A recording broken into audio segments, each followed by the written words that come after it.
la educación especial, como se llama en Puerto Rico y en los Estados Unidos, es un tema muy profundo que necesitaríamos mucho tiempo para poder elaborarlo, pero lo cierto es que con todos los millones de dólares que se han asignado tradicionalmente para ayudar a las personas con impedimentos, ha sido muy poco lo que se ha hecho, precisamente porque hay una idea equivocada de que las personas con impedimentos no van a aprender y se va a estar desperdiciando un dinero en ellos, y eso es algo cultural que debemos combatir. Históricamente en todos los países desde el principio, déjame no decir todos los países, por lo menos los países europeos desde el principio o la segunda el siglo XVIII, XIX, XVII, ¿no? Las personas con ciertas limitaciones o diferentes a lo que es la norma eran marginados o inclusive asesinados, porque sabemos que por ejemplo hablamos de Grecia o Esparta, ¿no? Estos grupos, ¿no? Que los niños salen películas ahora como si fuera un chiste, pero era una realidad de aquel entonces, ¿no? Y Roma, donde los niños con algún tipo de deformidad o con algún tipo de limitación hasta cierto punto no se le daba la oportunidad, y eso parece, como tú mencionas, continúa actualmente en nuestra cultura, que el ser diferente posiblemente te limite el acceso a las oportunidades, simple y sencillamente porque tú aprendes de una manera diferente o hablas de una manera diferente o tus necesidades no son iguales a todo lo que es la norma. Conozco demasiadas madres con niños, por ejemplo, autistas, ¿no? Y son madres ejemplares, y tengo un sobrino autista, ¿no? Que sabe más que las arañas, como dicen por ahí. O sea que las limitaciones dependen de el acceso también, ¿no? Y las oportunidades. Pero hablando, eso necesariamente ha cambiado un poco en la historia reciente en Puerto Rico, ¿tú crees? ¿O todavía acaban de ganar la demanda, si no me equivoco, la madre que por 20 años había demandado al gobierno o el Departamento de Educación de este país, Puerto Rico, por no darle los servicios que la Constitución y la ley amerita que ese niño necesite? Pero creo que fueron como 20 años, ¿no?, que estuvo persiguiendo esa demanda. Se han logrado unos alcances importantes, pero todavía falta mucho por hacer. Estamos de acuerdo. Creo que es importante que la gente se organice, que la gente defienda sus derechos, que la gente denuncie lo que está sucediendo, y es importante también que los maestros asuman un rol activo, no solamente dentro del salón de clases, sino en la misma sociedad, junto con los trabajadores sociales. Yo también soy trabajador social y tenemos un compromiso con la justicia social, y justicia social no es que la gente coja ayudas económicas, no es que la gente viva sin trabajar, eso no es justicia social. Eso no es justicia social. La justicia social es precisamente que las personas con impedimentos tengan acceso a educación, y no solamente como cualquier hijo de vecino, correcto, que también tengan acceso igual a las oportunidades de empleo y de poder competir junto con otras personas por los puestos de trabajo en igualdad de dignidad y en igualdad de condiciones junto con las demás personas. ¿Te sientes discriminado por déjame hacerte dos preguntas. Una primero, ¿entiendes que tienes o tú te creíste el cuento de que tenías algún tipo de limitación?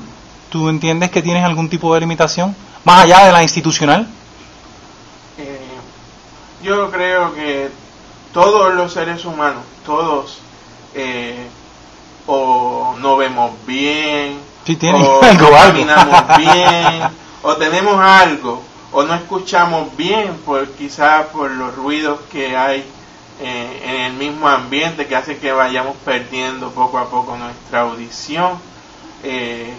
Y hay también otros problemas que van más allá que van más allá de simplemente lo físico, ¿verdad?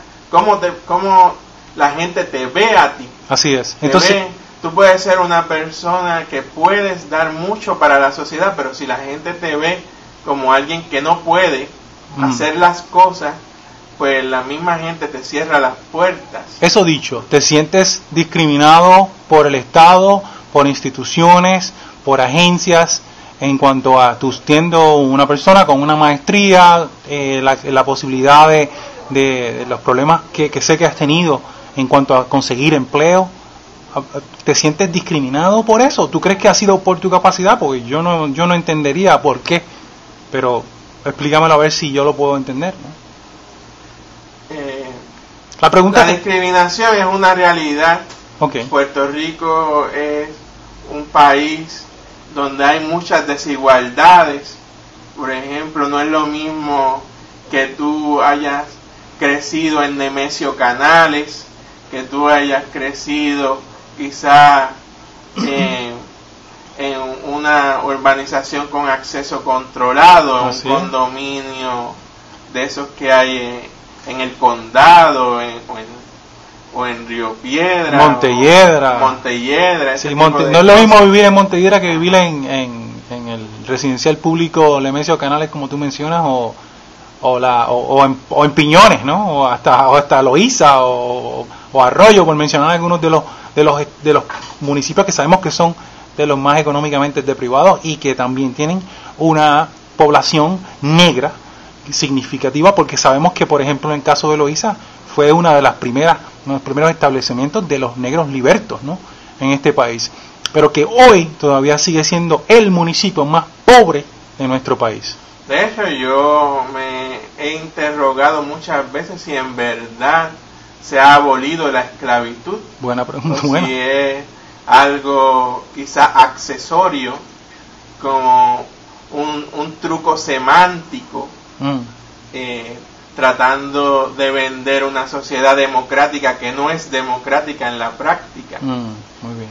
Y que a la hora de que tú vas a buscar empleo, simple y sencillamente te dicen que te van a llamar en algún momento, o nunca te llaman, o simple y sencillamente no te quieren entrevistar porque no quieren saber qué tú estudiaste ni para qué tú sirves. Todas esas cosas yo las he tenido que vivir y las he tenido que padecer.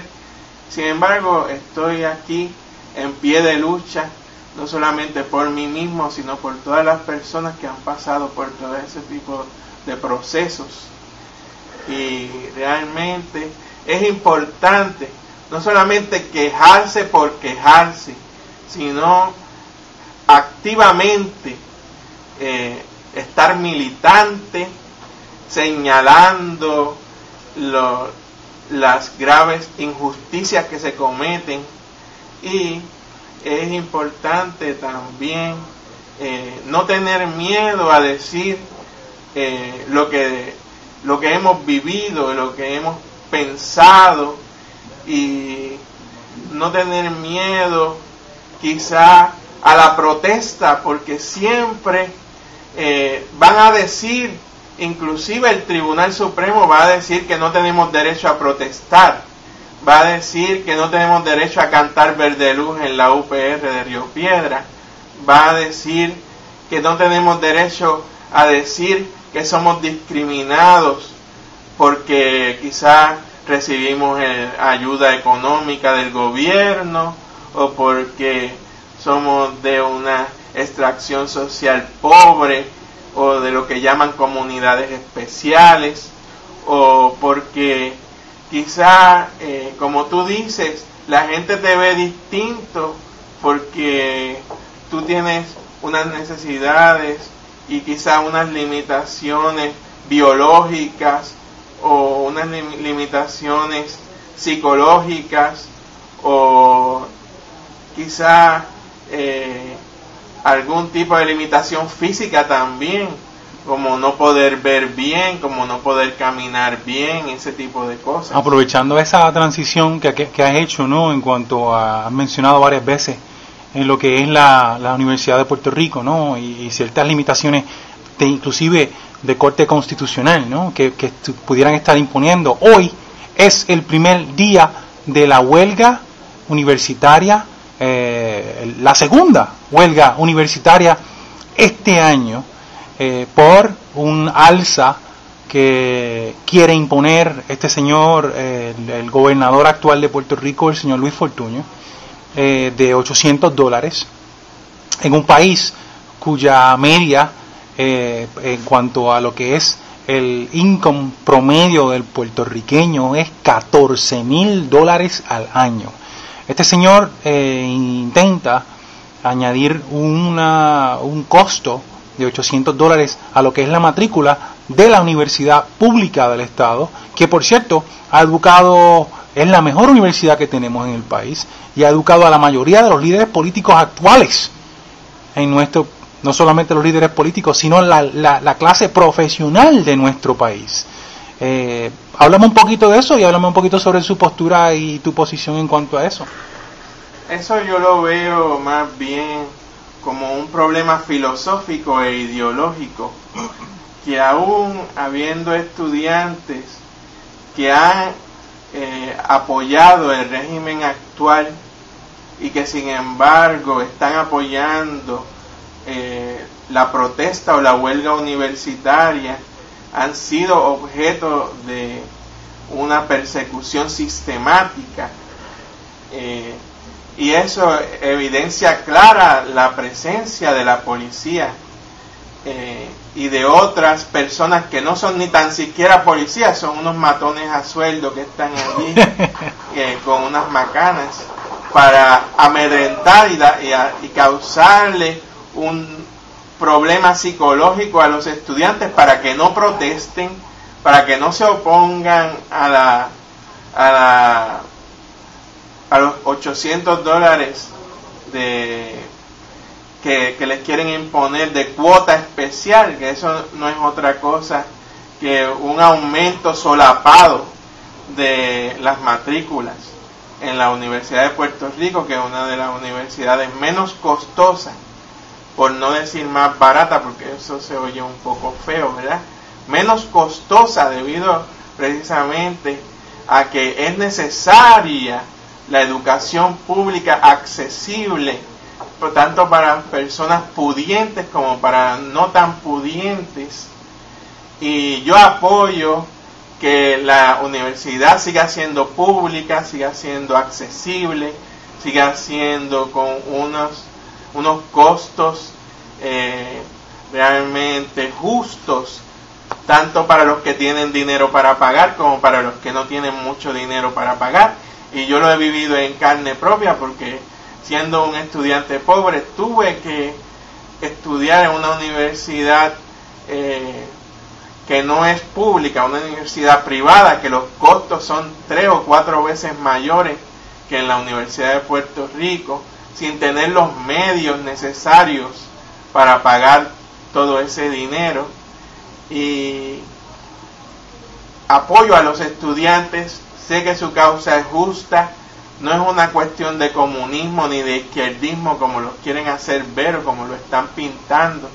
Yo creo que los que están haciendo política es precisamente la gente que está en la dirección de la universidad, que quieren convertir esto en un issue político ideológico, cuando la realidad es que es un issue de justicia social para los que no tienen suficiente dinero para estudiar, y la universidad le abre unas puertas importantes para que sean personas de provecho y sean buenos profesionales.